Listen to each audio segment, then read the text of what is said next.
Assalamualaikum warahmatullahi wabarakatuh. Pemirsa RRI Net di mana saja berada, berjumpa kembali di acara Obrolan Budaya RRI Ranai.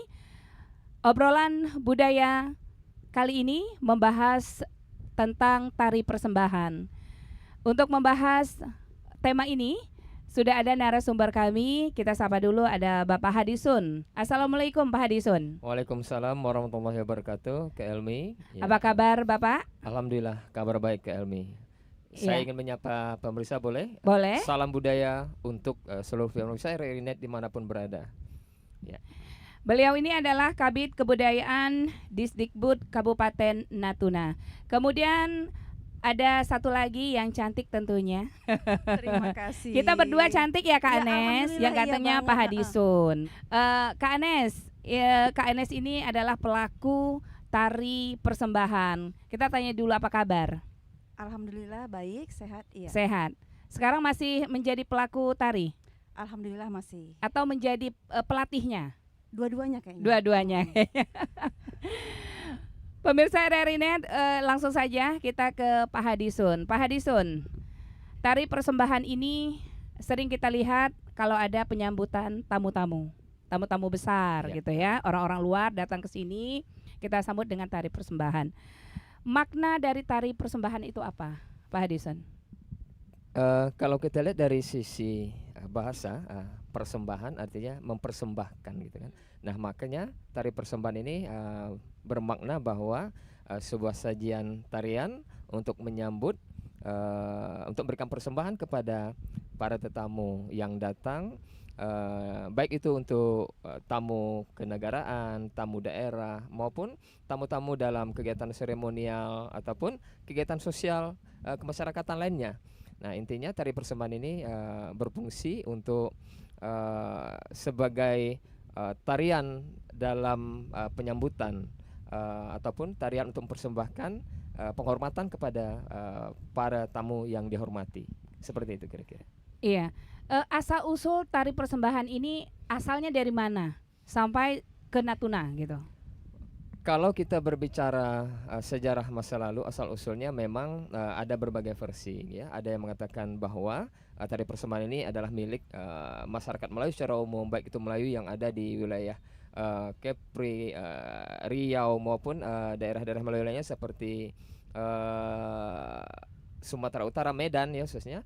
Namun dari satu sumber juga kita meyakini bahwa tari persembahan ini juga diciptakan khususnya yang Melayu. Kita berbicara dari masa lalu dulu.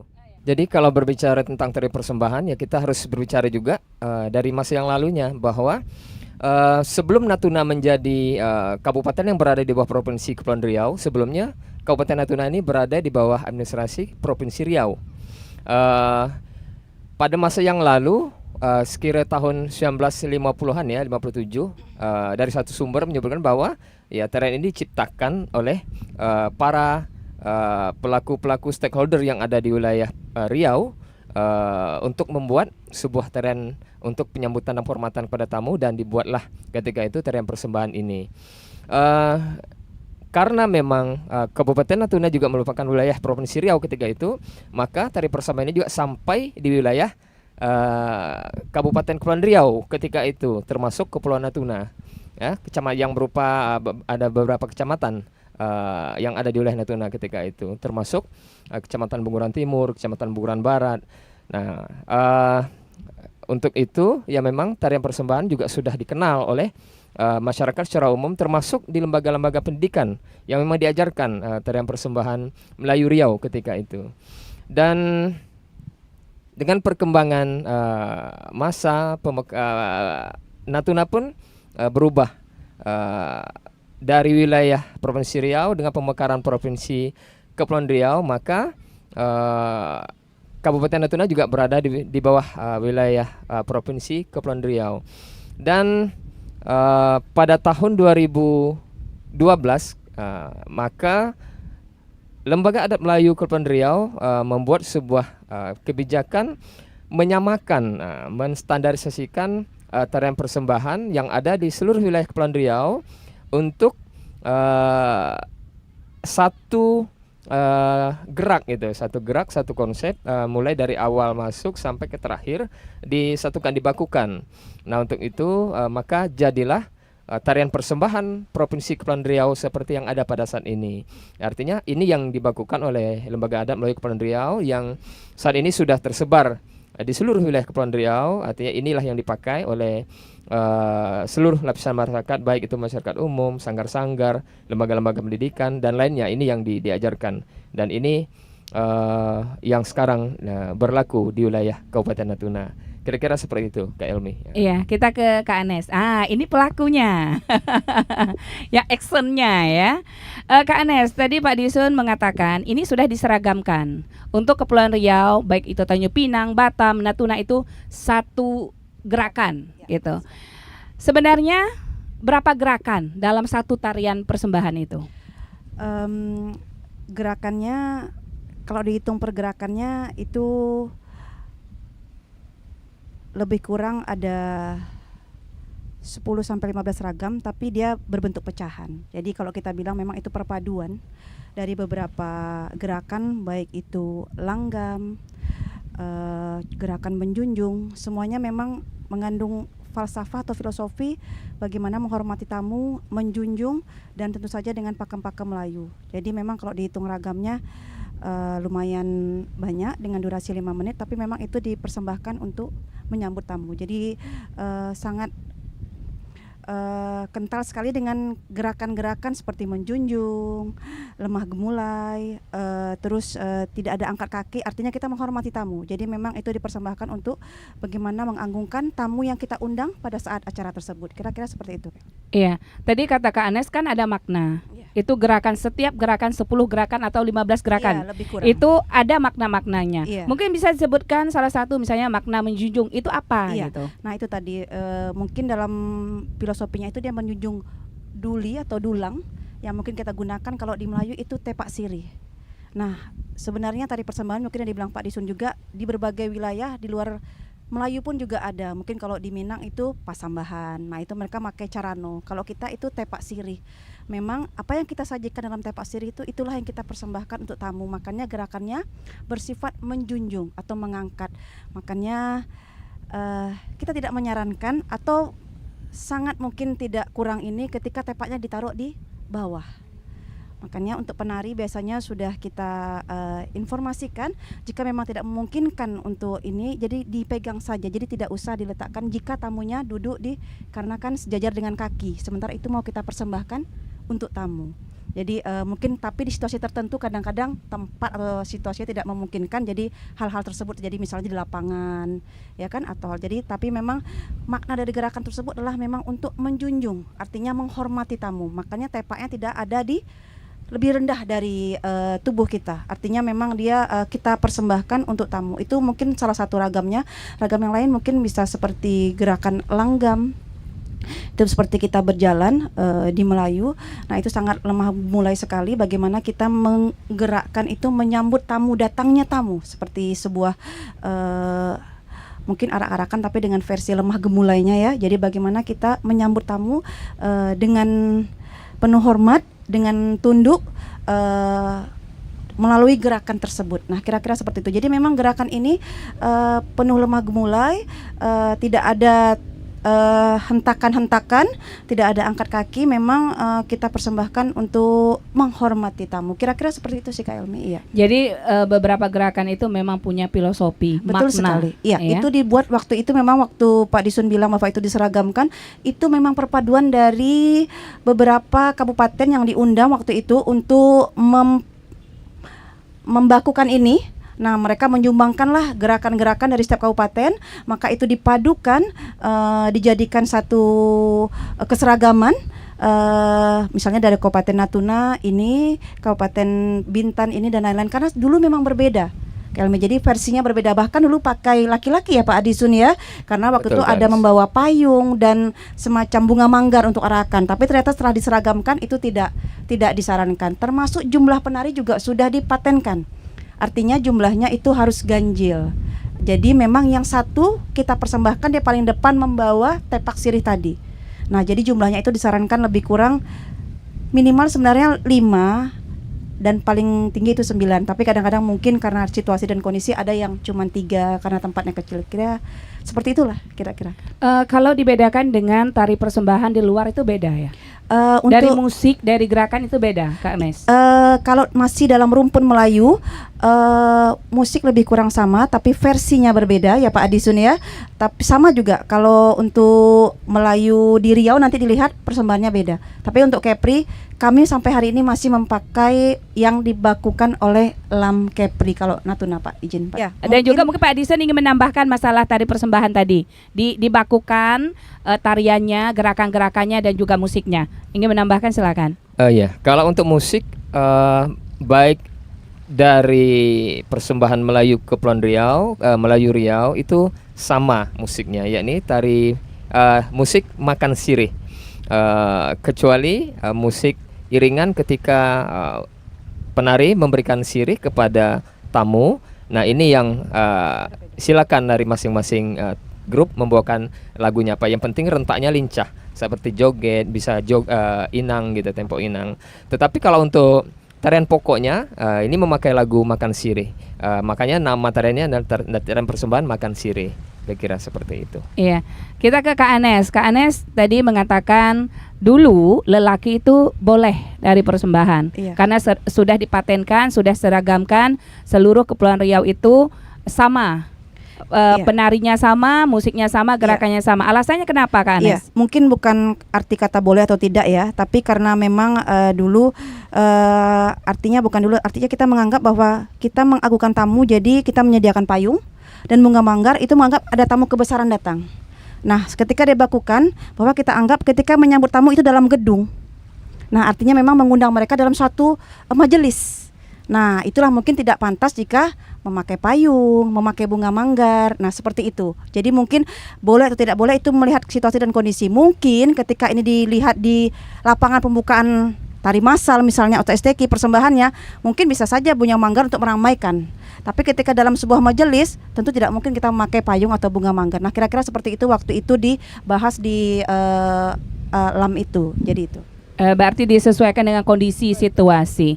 Kak Anes, biasanya kalau kita lihat tadi persembahan itu kan identiknya pakai baju kuning. Boleh tidak misalnya pakai baju merah, pakai tarian kreasi gitu. Boleh tidak Kak Anes? Iya, terima kasih. Ini pertanyaan yang lumayan menurut saya menambah wawasan ya. Karena menurut saya bukan warna yang penting, tapi benar atau tidaknya penggunaan pakaian tersebut. Jadi kalau warna itu bebas, tapi yang jelas kita tetap memakai busana yang sudah diseragamkan atau dibakukan. Jadi menggunakan kebaya Melayu, itu kalau kebaya Melayu sampai di lutut. Nah, nanti menggunakan kain samping lagi dengan sabuknya. Itu kalau kita Melayu bilangnya bengkong. Nah, itu sebai di sebelah kanan di bahu. Nah, nanti menggunakan hiasan kepala lengkap dengan tudung mantulnya. Nah, mungkin sampai saat ini masih banyak yang belum menggunakan, tapi saya yakin bukan mereka tidak mau, tapi mungkin belum bisa melengkapi. Artinya banyak masih sanggar ataupun kelompok-kelompok seni ataupun lembaga seni, lembaga pendidikan tadi yang menyambut tamu tidak lengkap. Tapi bukan karena mereka salah, tapi mungkin mereka belum tahu dan mereka belum punya. Makanya biasanya saya sarankan jika tidak punya kain samping, cukup pakai baju yang panjang. Artinya bajunya masih sopan, jadi tidak pendek. Karena sebenarnya busana yang ciri khas Melayu lah yang ditonjolkan. Artinya bagaimana kita menyambut tamu dengan busana yang sopan. Tentu ketika dia lengkap jadinya lebih wah gitu kan. Nah, dengan kelengkapannya baik ikat pinggang, kain samping dan hiasan kepala. Tapi tentu juga mungkin ada beberapa kelompok yang belum punya pakaian selengkap itu. Tapi kira-kira seperti itu. Jadi tidak menyalahi, jadi tidak menggunakan mungkin baju kurung Minang gitu atau suntingnya Minang, tapi saya yakin mereka mungkin belum tahu. Jadi ketika membeli atau menggunakan mungkin belum lihat dulu. Kalau saya sudah sarankan buka Bu di YouTube atau di Google, ada di situ pakaian baju persembahan LAM Melayu Kepri sudah dibakukan juga, saya dibilang. Jadi tidak perlu sama semewah itu, tapi paling tidak benar sesuai ketentuannya. Jadi tidak menyalahi. Kira-kira seperti itu ya. Atau ada makna dari misalnya kayak bangkung ya? Iya. Itu ada maknanya juga? Tidak. menurut saya semuanya pasti ada makna. Cuman maksud saya dia bagian melengkapi busana yang mengesankan sopan, kerapian, dan mengagungkan sebuah tamu. Semuanya selempang itu digunakan sama seperti raja kan, pasti ada kebesaran, ikat pinggang, sedang tudung mantul kesopanan sebagai seorang perempuan Melayu yang berciri khaskan agama. Jadi semuanya tidak melekuk tubuh, tidak kebayanya tidak pendek, artinya pakaian-pakaian Melayu dan keagamaannya dijunjung tinggi. Dengan kita menyambut tamu tadi dengan pakaian yang lengkap dan sopan. Semua pasti ada maknanya, tapi maknanya benar-benar untuk perempuan Melayu yang terhormat menyambut tamu agung. Kira-kira seperti itu, ya. Iya, jadi dipadukan antara agama, ada istiadat, norma ya kita menyambut tamu, apalagi tamu-tamu kebesaran. Biasanya Pak Disun, kalau kita lihat ya, menyambut tamu ada tari persembahan, ada tepung tawar. Apakah itu satu paket atau bagaimana? Sejauh ini bahwa antara tepung tawar dan tari persembahan ini ada kalanya memang beriringan gitu, dan tidak harus ketika ada tari persembahan harus ada tepung tawar, tidak demikian juga. Tetapi ketika tamu baru pertama kali datang, artinya untuk orang-orang yang pertama sekali datang ke Natuna khusus tamu, maka mereka selalu disambut dengan tepung tawar. Artinya ketika turun dari pesawat ataupun ketika memasuki ruang tunggu, nah ini akan disambut dengan tari persembahan dulu. Setelah tiba baru disambut dengan tepung tawar. Ini khusus untuk tamu-tamu yang baru sampai ke Natuna. Tetapi kalau untuk kedatangan berikutnya, lazimnya secara adat mereka tidak disambut lagi dengan tepung tawar, tapi cukup disambut dengan tari persembahan gitu.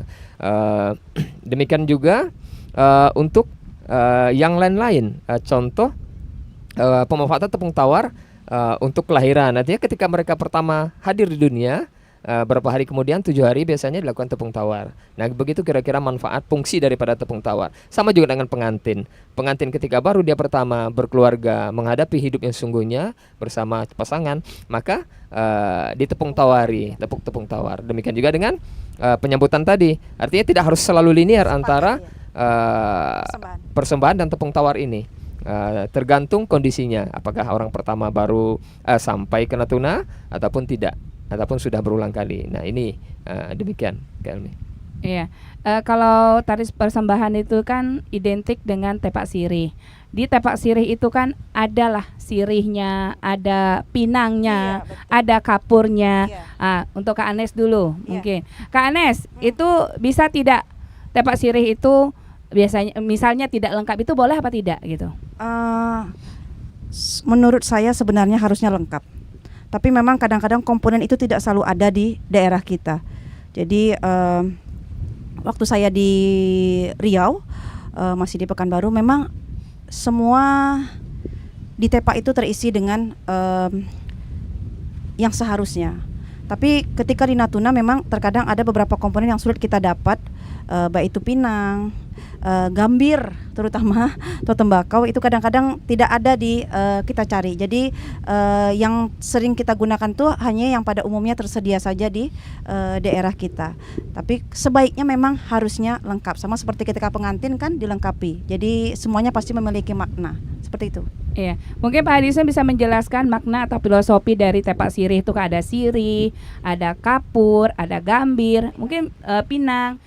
Mungkin Pak Hadison bisa menjelaskan filosofinya. Iya, kalau secara umum kan kita sudah mengenal bahwa sirih adalah tanaman yang memang sangat berfungsi besar di tengah masyarakat. Tidak hanya di Melayu, tetapi juga bagi masyarakat dunia secara umum gitu, bahwa sirih mengandung fungsi manfaat yang luar biasa. Dan inilah sesungguhnya filosofi daripada penggunaan sirih dalam tepak sirih Melayu.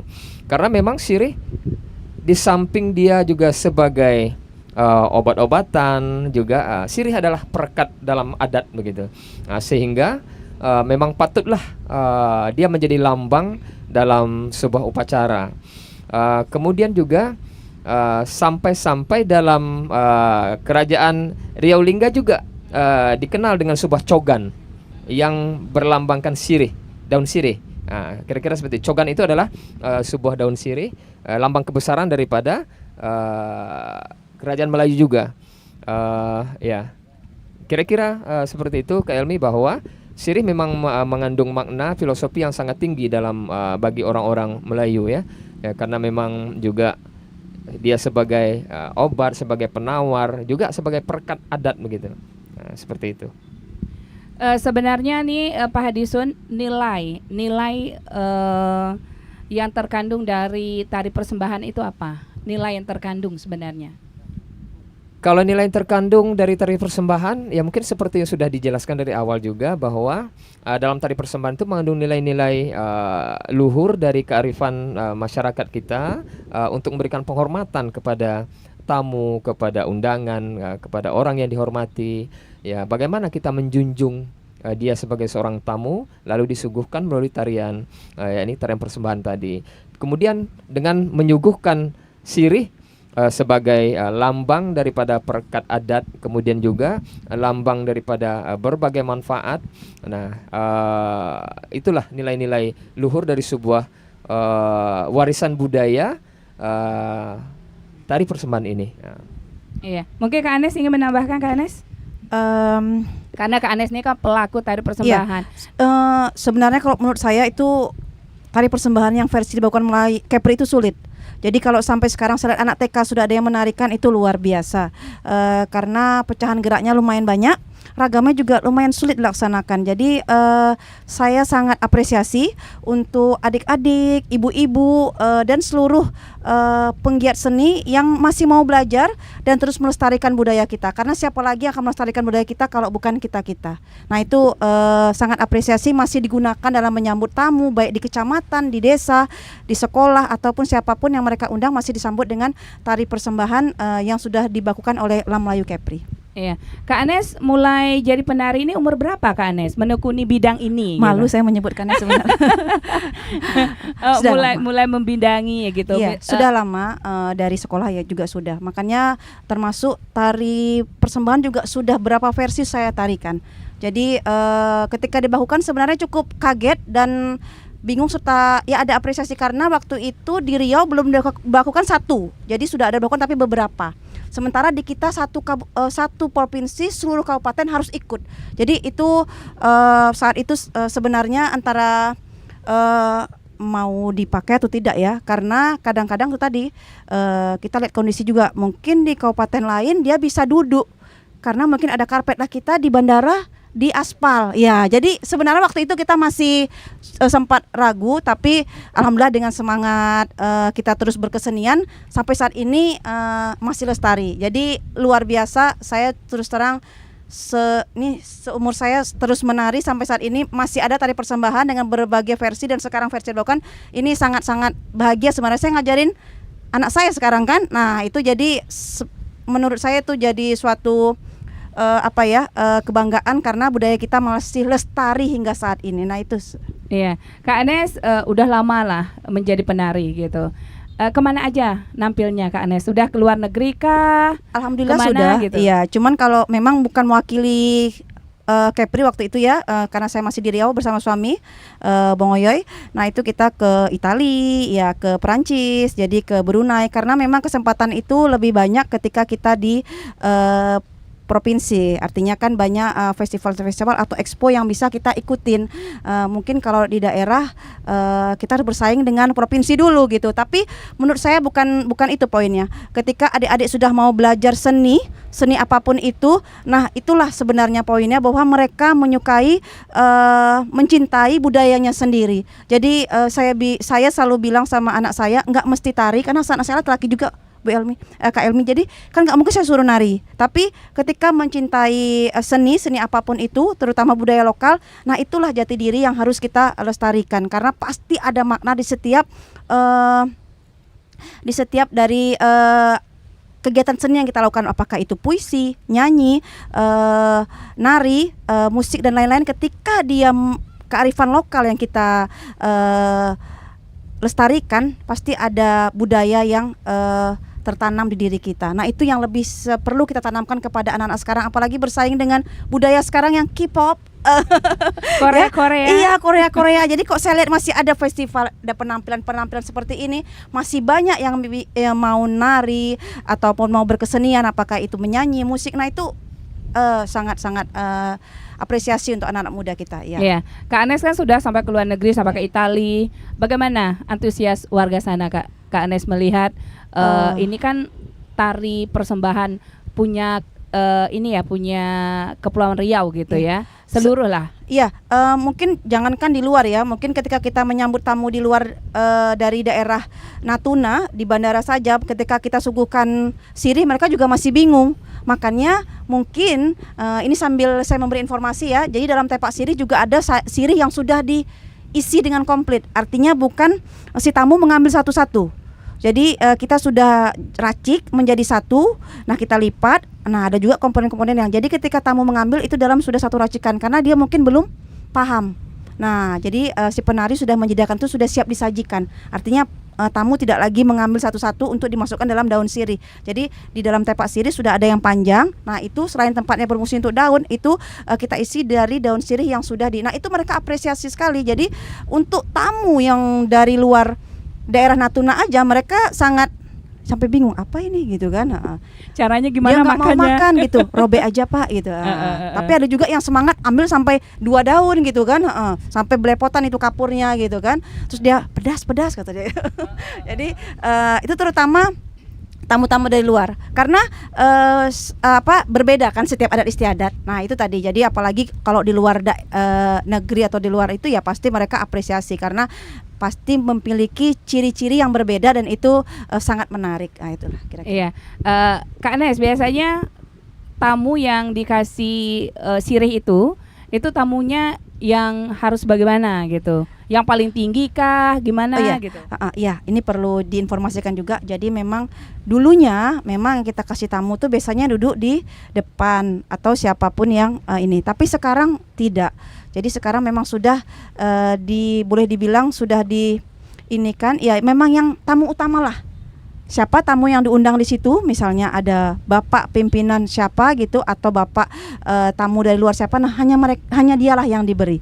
Jadi ada satu tamu utama beserta istrinya mungkin yang datang dari luar atau yang kita undang di majelis tersebut. Jadi seperti itu kira-kira. Jadi memang sirih itu diberikan untuk tamu yang diagungkan. Kira-kira seperti itu maknanya. Cuman terkadang kita kan masih menghormati tamu-tamu yang lain yang juga duduk di depan, maka kita tetap berikan. Nah, jadi ya seperti itulah gambarannya. Supaya yang depan tidak tersinggung ya. Jadi harus sama gitu. Atau gimana maknanya? Bukan tersinggung, tapi kita lebih menghormati tamunya. Jadi kita yang menghormati tamunya. Jadi bukan tamunya yang kita menilai, tapi kita yang menilai bahwa mereka perlu dihormati. Mungkin itu bahasanya.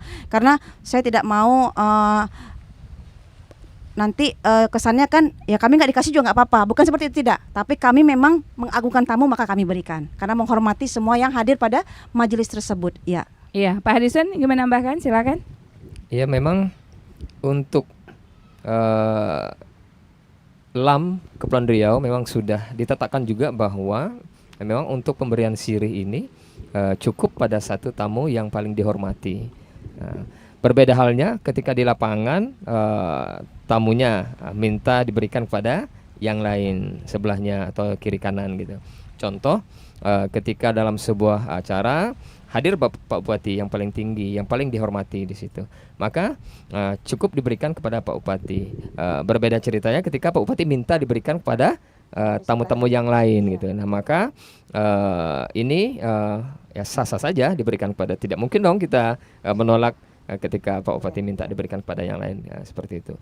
Dan juga perlu mungkin diluruskan juga sedikit bahwa saat ini memang dalam perkembangannya banyak juga kelompok-kelompok yang mengisi tepak sirih itu dengan permen, gitu. Ini yang sebenarnya mesti dikembalikan ke fungsi awalnya, gitu ya. Bukanlah tari persembahan ini ditarikan lalu diberikan permen kemudian dicelupkan duit. Kadang-kadang seperti itu, diberikan uang untuk penari. Nah ini sungguhnya agak sedikit merusak nilai-nilai adat kita, ya, nilai adat.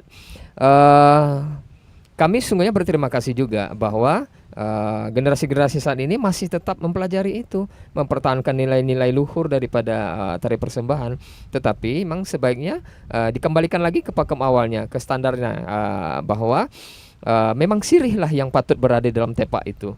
Memang sirihlah sebagai perekat adat, memang sirihlah sebagai lambang daripada adat, penghormatan kita kepada para tetamu, bukan permen, bukan lantas harus diberikan uang sagu hati untuk para penarinya seperti itu. Ya mungkin sah-sah saja ketika memang diberikan, tapi bukan itu tujuan utama. Dan yang jelas tari makan sirih ini harapan kita memang tetap dikembalikan ke awalnya, sirihlah yang berada di dalam tepak itu, bukan yang lain-lain. Oke, seperti Iya, itu. kita harus mengembalikan fungsinya ya. Pak Hadisun, apakah di sekolah-sekolah, misalnya di tingkat SD, SMP, SMA, sudah ada kurikulum untuk tari persembahan ini supaya tetap lestari gitu? Untuk kurikulum muatan lokal ya khususnya, memang saat ini terakhir pada tahun 2014 yang lalu, kurikulum muatan lokal kebudayaan Natuna ini masuk dalam beberapa jenjang, SMP, SMA, juga SD masuk. Tetapi ini tidak berlanjut. Jadi sampai saat ini memang tidak ada lagi kurikulum muatan lokal itu. Yang hanya berjalan adalah ekstrakurikuler. Tetapi saya pikir dengan pendidikan seni dan budaya di sekolah juga menerapkan ini. Tari-tari persembahan juga tetap diajarkan di sekolah-sekolah. Malah dari taman kanak-kanak sudah diajarkan dari PAUD ya, pendidikan anak usia dini, kemudian SD, SMP. Kalau di Natuna saya pikir tidak ada lagi lembaga-lembaga pendidikan yang tidak bisa menarikan tari persembahan. Sudah hampir ya kalau dibilang 99,9% sudah diajarkan tari persembahan ini sejak dini ya. Artinya sudah tidak langka lagi untuk tari persembahan. Hanya saja mungkin seperti tadi bahwa masih ada kekurangan sana sini, kostumnya yang masih kurang, musiknya mungkin kalau untuk live musik tertentu saja, karena tidak juga banyak grup-grup bisa mainkan tari persembahan untuk live musik, orkes Melayu gitu. Tapi rata-rata memakai musik ya, musik yang telah dilakukan itu. Harapan kita seperti tadi bahwa ketika memang sudah dikuasai gerak tarinya, kemudian pakaiannya juga kalau bisa dilengkapi, kemudian juga tata caranya dari awal sampai akhir, termasuk pemberian sirihnya tadi janganlah ditukar dengan yang lain-lain gitu. Iya. Kak Anes, untuk memberikan tepak sirih atau tamu-tamu untuk mencicip sirih itu memang harus ada bakunya, misalnya 3 orang atau 5 atau 9 orang, ada ininya. Ketika bakunya. memberi tidak cukup membawa tepak, cuman jumlah penari persembahannya itu yang dibakukan, artinya harus ganjil. Ya, nah itu harus ganjil. Tapi kalau untuk yang memberikannya itu tidak cukup yang membawa tepak dan yang membukanya di sampingnya. Cuman memang terkadang ketika tamu mau mengambil, dia kan mungkin nggak langsung tahu. Jadi untuk yang tamu luar daerah, kita penari membantu mengarahkan. Jadi mempersilahkan sirih mana yang mau diambil, bahwa ini pelengkap, ini yang sudah jadi. Artinya dia silahkan mengambil yang di sudut yang sudah disediakan. Nah itu seperti itu. Jadi karena mereka kan belum tahu mungkin kan, jadi nggak tahu. Jadi kita penari di sebelahnya membantu untuk jadi biasanya berdua, satu yang membawa tepak dan satu yang mempersilahkan untuk pengambilan sirihnya. Selama Kak Anes jadi tari persembahan nih, jadi pelaku tari persembahan, ada nggak pengalaman yang misalnya tamunya nggak maulah saya dipaksa-paksa banyak. gitu? Ya itu ada nggak? Saya tadi mau nunggu pertanyaan itu tuh, karena saya mau ceritakan luar biasa benar iya. Karena ketika mungkin Pak Menteri, ada yang nggak mau nih, sampai ada celetukan. Mungkin dia takut di apa gitu ya. Ada juga yang mungkin nggak paham. Nah ada lagi yang lebih suruh, waktu itu kami di Gardapati komandan itu sampai kapurnya dicolet-colet, mungkin sangka dia saus kali ya, saking itunya. Jadi banyak pengalaman-pengalaman yang unik, tapi itu karena mereka tidak tahu. Jadi menjadi satu cerita sendiri bahwa ternyata kita punya tradisi. Nah itu yang harus kita lestarikan tadi dengan sesuai. Makanya kalau kita ganti permen jadi lain maknanya. Jujur saya dulu pernah mengalami bahwa ketika kami menyambut tamu duta besar waktu saya di Riau, itu memang sempat penyelenggaranya menyuruh ngasih permen. Kami bersikeras tidak mau. Jadi artinya memang inilah adatnya. Ketika dia bertanya kita jelaskan. Jadi artinya karena takutnya tamu duta besarnya nggak mau makan, dia bilang gitu kan. Jadi penyelenggaranya minta diganti dengan permen. Tapi kami tetap mempertahankan bahwa isinya ini. Nanti kita jelaskan ketika dia tidak mau, ya dia cukup memegangnya saja sebagai bentuk penghormatan dari yang kita sudah persembahkan. Nah, jadi banyak cerita-cerita dari cerita makan siri ini memang terutama tamu yang belum tahu. Artinya kalau sudah di Melayu atau dia orang Melayu, saya rasa sudah tahu. Tapi yang mungkin dari tamunya mungkin dari tanah Jawa atau dari luar Melayu, nah itu yang belum tahu. Nah itu yang jadinya pengalaman yang luar biasa. Dia bingung mau ambil yang mana, dia colet semua gitu. Dia makan daun aja dia tarik atau dia nggak berani ambil sampai ditunjuk.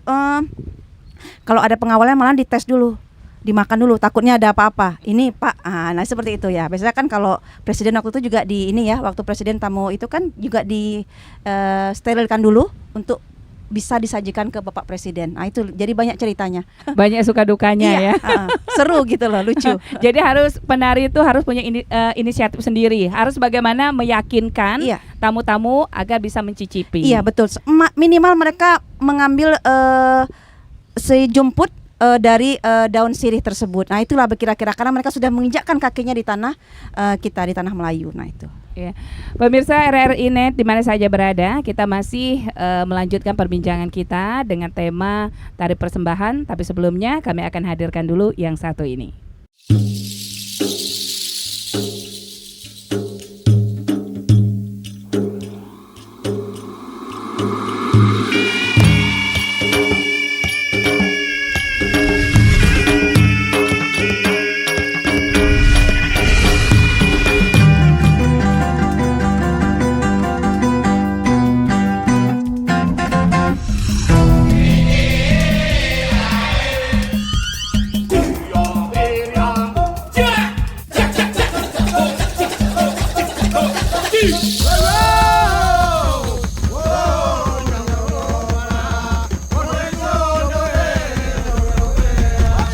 RRI Net, radio visual, tonton yang Anda dengar. Sebaiknya Anda tahu, Indonesia adalah negara yang terkenal akan keanekaragaman budayanya. Salah satunya adalah alat musik tradisional. Alat musik tradisional di Indonesia memiliki nama dan kegunaan yang unik di masing-masing daerah. Misalnya, alat musik tradisional Indonesia satu ini berasal dari daerah utara Sumatera, tepatnya di Pulau Nias. Alat musik ini terbuat dari tembaga, kuningan, suasa, dan nikel, dimainkan oleh satu orang. Jenis bunyi yang dihasilkan aramba adalah idiofon. Aramba dimainkan dengan cara dipukul dengan alat pukulnya tersendiri, serupa alat musik gong di Pulau Jawa. Aramba yang sering dipergunakan oleh masyarakat Nias dalam pelaksanaan upacara perkawinan sebanyak 1 buah yang disebut aramba fatao, yang ukuran garis tengahnya 40 sampai 50 cm. Sedangkan aramba yang dipakai oleh Ngataum Balugu adalah aramba fatao dan aramba hongo yang ukuran garis tengahnya 60 sampai 90 cm. Bentuk aramba bulat dengan tonjolan bulat kecil pada bagian tengahnya. Aramba biasanya digantungkan dengan seutas tali pada sebuah palang horizontal.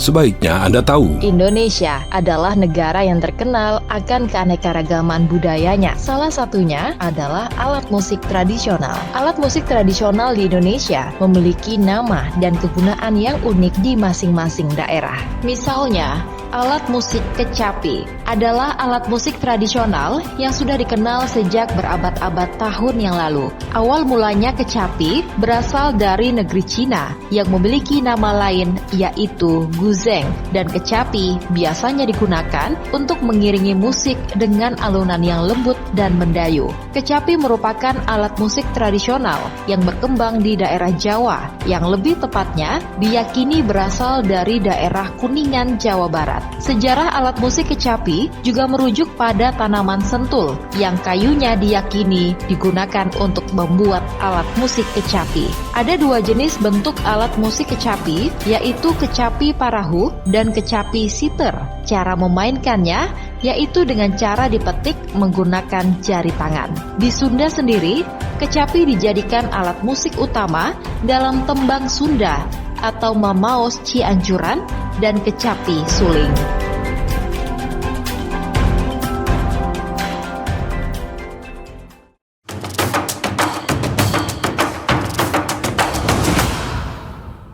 Pemirsa RRI Net di mana saja berada, masih dalam acara obrolan budaya. Tema kita adalah tari persembahan. Kita ke Kak Agnes. Kak Agnes, Kak Agnes ini kan sebagai penari, sebagai pengajar gitu ya. Tingkat kesulitannya apa kalau tari persembahan ini? Iya, itu tadi pecahan geraknya dalam 1 ke 8 dia ada beberapa ragam. Mungkin berbeda ketika kita menarikan tari kreasi, kita bisa 1 ke 8 itu gerakannya itu saja. Nah, di persembahan ada beberapa ragam yang 1 ke 8 itu ada beberapa gerakan gitu. Jadi makanya saya bilang tingkat kesulitannya cukup sulit sebenarnya, tapi makanya saya apresiasi untuk taman kanak-kanak yang sudah belajar, bahkan di sanggar kita itu ada yang PAUD juga belajar. Jadi karena sudah dibakukan itu mempermudah ketika dia SD, SMP, SMA masih dipakai. Nah, itu salah satu keuntungannya. Jadi tidak belajar versi lain lagi.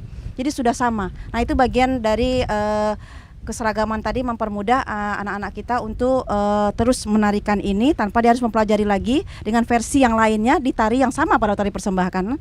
Nah, ragamnya itu untuk masuk pertama itu bagaimana gerakannya menjunjung. Ketika di posisi pertama kita bagaimana merendah menyambut tamu dengan posisi duduk di bawah. Cuman biasanya waktu di Lam Kepri itu memang posisi penari di atas panggung. Tapi terkadang ada situasi yang penari sejajar dengan tamu, artinya penari itu di bawah dong jadinya. Nah, itu yang di situ yang kadang-kadang tepak kita harus dilema apakah taruh di lantai atau tetap kita pegang. Terus ragam gerakannya yang berikutnya adalah gerakan langgam, patah 9 itu pada umumnya ya, dan yang terakhir itu menyembah untuk penutup gerakan sebelum kita membuka tepak sirih, menyediakan sirihnya kepada tamu yang diundang. Nah, durasinya lebih kurang 5 dengan tergantung nanti memberikan sirihnya kepada siapa, maka itulah durasinya bertambah yang seperti Pak Risun bilang tadi. Iya, untuk tari persembahan ini Kak Agnes, misalnya ada orang umurnya sudah misalnya 40 tahun Mau belajar ya? Mau belajar. Mau belajar ya gitu ya. Jadi itu boleh tidak sih? Oh, boleh gitu ya. Saya udah 40 tahun kok. Lebih malah. Kalau Kak Agnes kan memang dari kecil ya. Oh, iya. Kalau orang yang baru memulai gitu. Seperti Kak Elmi contohnya. Iya, seperti saya gitu. Iya, izin. Waktu itu kita juga untuk guru-guru kan mereka belajar ya untuk mengajarkan anak didiknya. Nah, itu juga umurnya kan rata-rata sudah istilahnya nggak mudah lagi, walaupun butuh proses tapi bisa dilaksanakan, walaupun dengan waktu yang berbeda pastinya. Untuk guru-guru waktu itu kita guru-guru TK kita ajarkan dibina oleh IGTKI waktu itu, sebelum mereka mengajarkan ke anak didiknya kita ajarkan dulu pakem yang benarnya bagaimana, baru mereka bisa mengajarkan ke anak didiknya. Tapi tingkat SMP sama SD saya memang belum tahu, belum pernah mengajar gurunya. Tapi kita sudah memberitahukan juga bahwa di Lam Kepri itu sudah ada gerakannya itu per step by step untuk belajar. Jadi Kak Elmi kalau malu belajar sama saya, bisa lihat di YouTube bisa. Ya, itu udah ada yang versi Lam Kepri-nya. Jadi yang ragam 1 nama geraknya ini gitu loh. Ragam 2 ini itu sudah ada. Jadi tidak sulit untuk kita belajar lagi, itu nggak susah. Mau coba? Jangan. Bisa setahun belajarnya ya. Iya, mungkin nggak bisa. Oh, nggak bisa. Gitu. Nggak laku lagi yang penari-penari. Karena ada keras tulang-tulangnya kan, nggak lentur lagi. Iya. Kak Agnes, sebaiknya misalnya kan orang tua ingin anaknya menjadi penari. Iya. Sebaiknya umur berapa harus dikursuskan atau dileskan gitu? Oh iya, terima kasih. Ini pertanyaan yang juga sangat bagus, karena baiknya dari kita menyukai seni tari ini adalah kita bisa membentuk postur tubuh. Jadi selama dia sudah bisa bergerak, dia mau ikut silahkan saja. Tapi ketika dia masuk sanggar atau perkumpulan seni, biasanya kita menerapkan dulu membentukkan bentuk pola tubuh sesuai umurnya tentunya. Nah, artinya apa? Dengan dia belajar menegakkan punggungnya, meluruskan jarinya dan lain-lain, itu bagian dari pembentukan tubuh untuk menyelaraskan gerak, tapi bisa mendapat nilai plus untuk perkembangan motorik tubuhnya. Nah itu yang saya bilang sebenarnya anak-anak seni tari ini bagus untuk penyimbangan otaknya. Karena kalau belajar pendidikan juga kan nggak selalu melulu pendidikan kan, harus ada penyeimbangnya. Jadi kalau mau masuk anaknya, silakan aja Bu diantar. Dia nggak mau nari, biar aja Bu, dia ikut aja. Jadi dia lari-lari aja, dia ikut 1-2 macam ragam nggak apa-apa. Nanti lama kelamaan dia akan mau, dan lama kelamaan bentuk tubuhnya bisa terbentuk. Artinya di usia 4-5 tahun di sanggar sudah ada.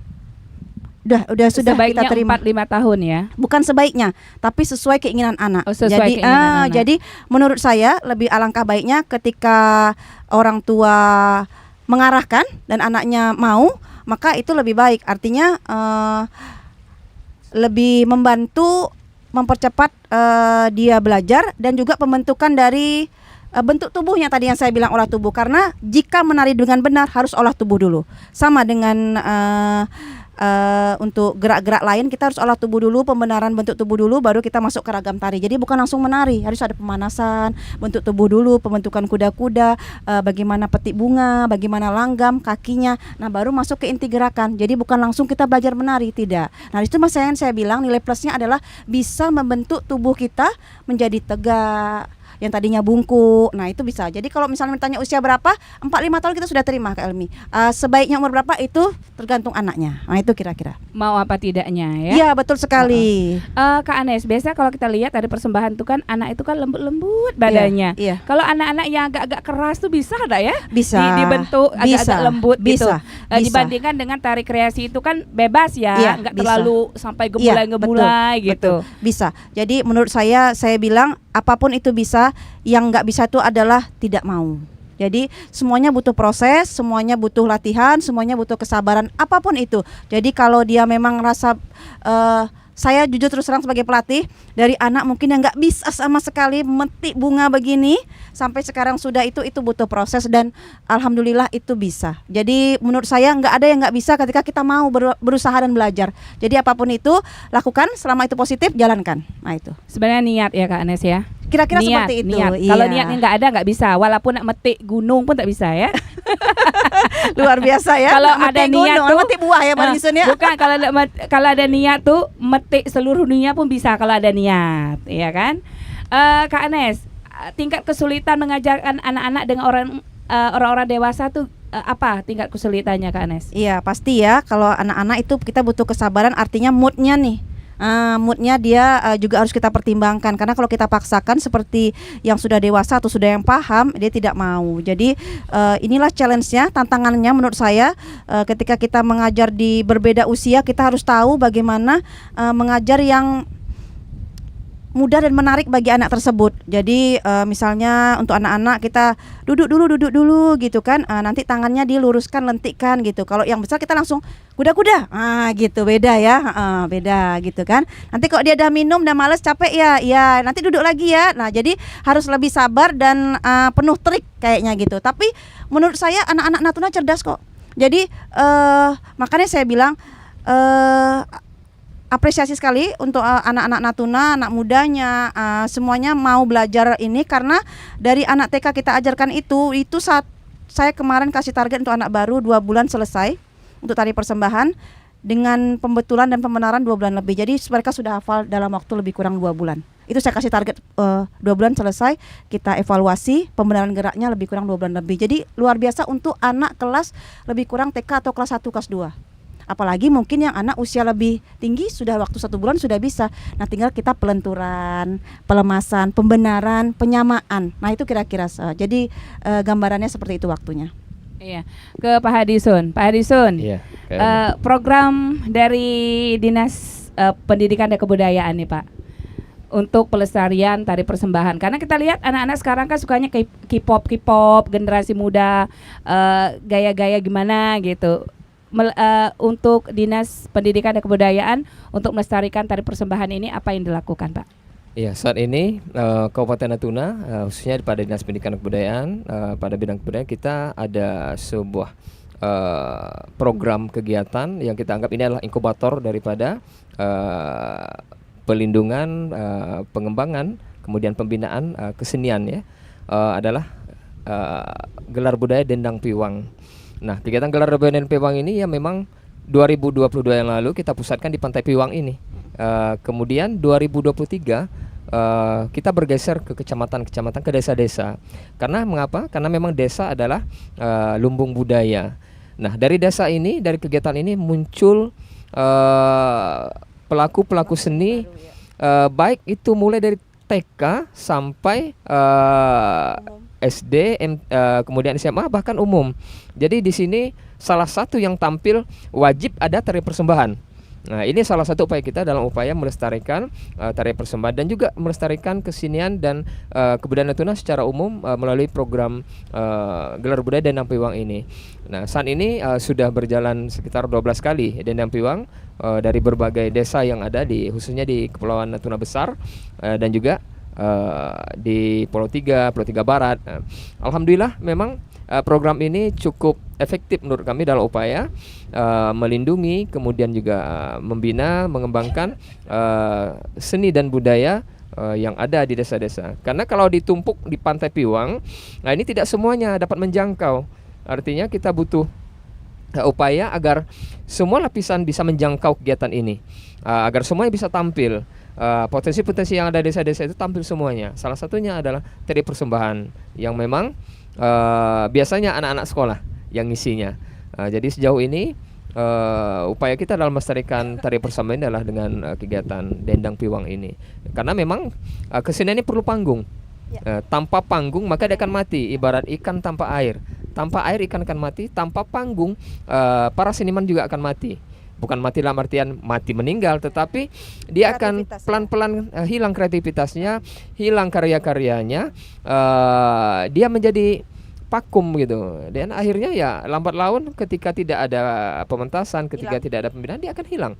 Nah, ketika sudah hilang, daerah yang akan rugi, negara juga yang akan rugi. Ketika kekuatan budaya itu tidak bisa menjadi benteng lagi dari daerah, dari bangsa kita. Seperti itu, Kak Elmi. Iya, Dendang Piwang ini akan dilanjutkan di tahun 2024, Pak Hadisun?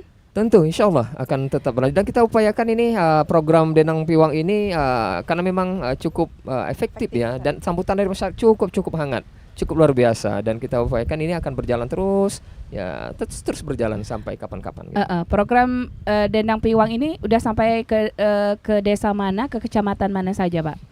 Untuk desa sudah ada 12 tempat yang kita laksanakan. Yang pertama kita buka di Desa Binjai dulu, kemudian di Kelari, kemudian di kelurahan juga, Kelurahan Bandarsyah, kemudian Desa Lima Manis, Desa Sepempang, Batu Gajah, Sungai Ulu, Pulau 3 gitu. Jadi sudah untuk kurang besar mungkin sudah mewakili dari beberapa bagian-bagian dari Pulau Natuna Besar ini.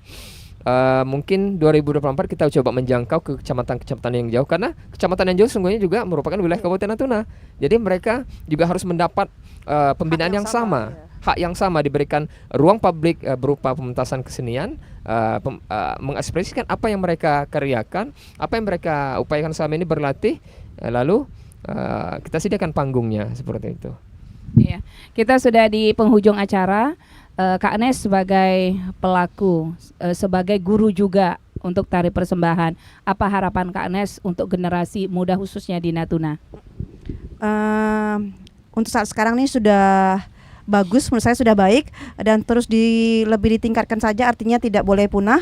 Alhamdulillah anak-anak muda kita semangat untuk belajar karena punya ruang untuk tampil tadi seperti Bang Nisun bilang. Memang betul, jadi seniman itu perlu panggung untuk menampilkan karyanya, dan saya yakin dari Dendang Piwang pun muncullah karya-karya baru ya Bang Nisun ya. Jadi muncul karya-karya baru yang mungkin selama ini juga kita tidak sangkakan muncul dari desa-desa.